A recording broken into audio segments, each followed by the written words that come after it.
Nobody covered it. This guy ran for president twice. I was there. It was so sad. Oh, man. It was a sad day.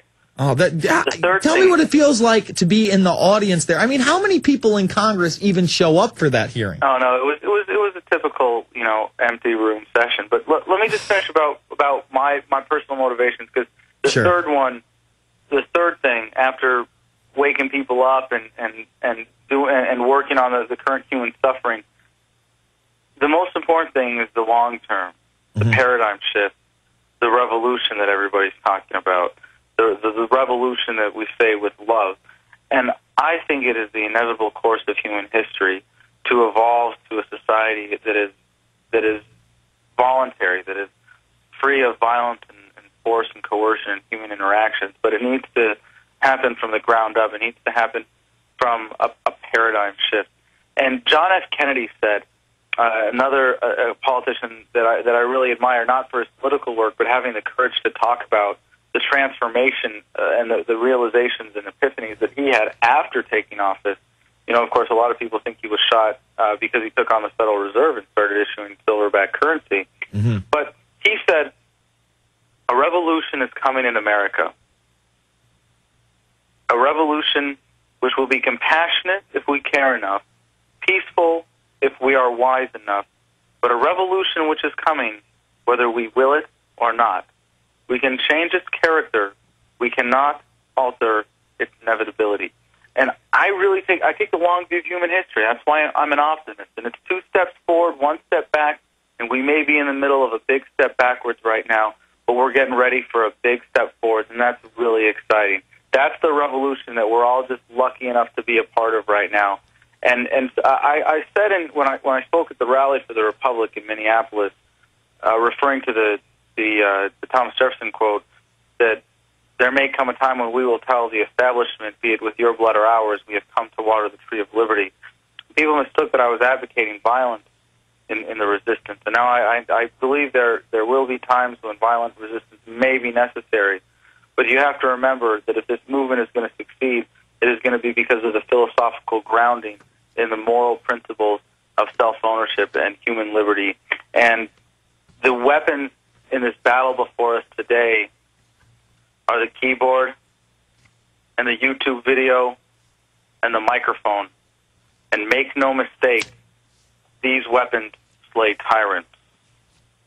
Well, I agree, and I think that's why the establishment is now going after the Internet via the Cybersecurity Act and, of course, the Cyberbullying Act, which is just so much Johnny nonsense. It's unbelievable. It's literally just so hard to read that, Miley Cyrus, Hannah Montana, is against cyberbullying, and she's been called fat online, but she doesn't even spell fat with the F-A-T. She has to put a star during the word because she doesn't like it. So are you telling me that because a 16-year-old girl can't handle a comment about her weight, a 16-year-old multimillionaire girl can't handle a comment about her weight from one of her, jealous fans or some psychopath, something that comes along with fame, I have to lose my free speech on the Internet? I mean, come on.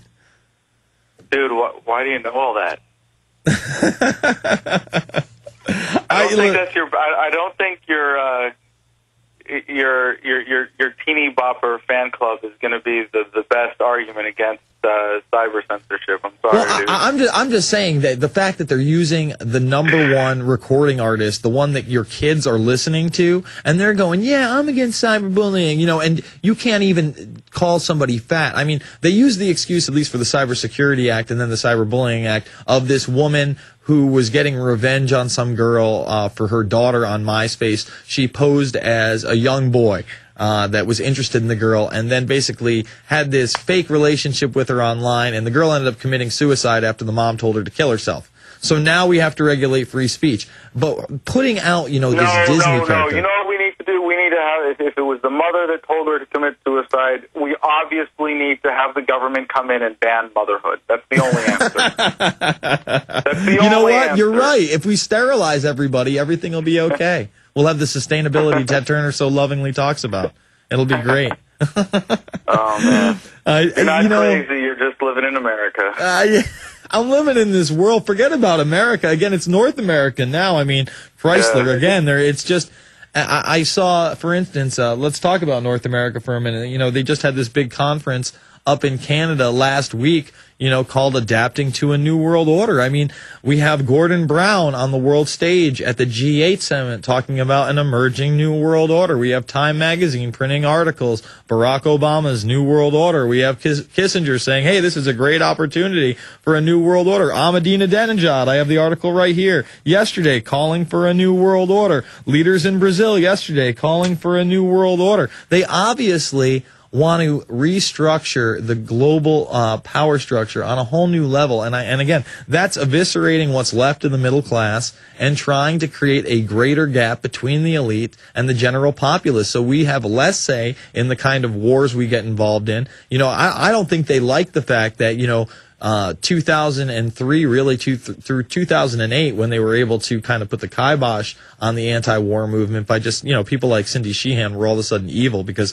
they were against Nancy Pelosi and Obama. Even though Nancy Pelosi gets in 2006, the anti-war movement's like, yeah, it's going to end. We're finally going to end everything. We're going to go. And she gets in up.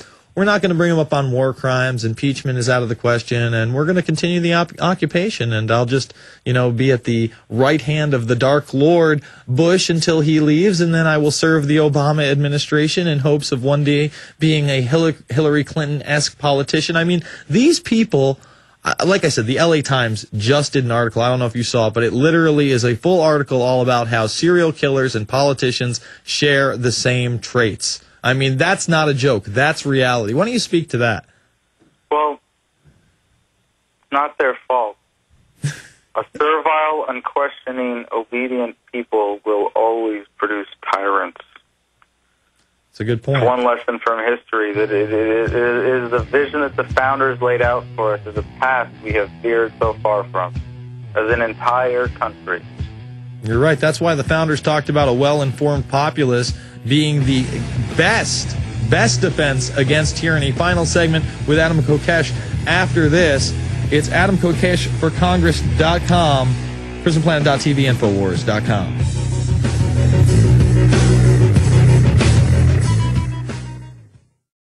Finally in the news this evening, it's being reported that cyber spies from Russia and China have now penetrated our power grid. Even as energy experts are reporting that each summer we get closer and closer to the limits of our nation's power grid, some say that this summer's demand for electrical power may finally push the grid over its edge, creating a cascade of power outages across the country, putting us all in the dark. Are you prepared for the next round of storm-related outages or government-created blackouts? Have you ever thought about taking steps to get off the grid and generate your own private supply of electrical power? If so, this will be the most important information you have ever heard. Solar-powered generators are finally available. They have no moving parts to wear out or break and require absolutely no gas whatsoever. Remember, the government doesn't own the sun, so go to mysolarbackup.com. That's mysolarbackup.com. Check out mysolarbackup.com before you lose your power.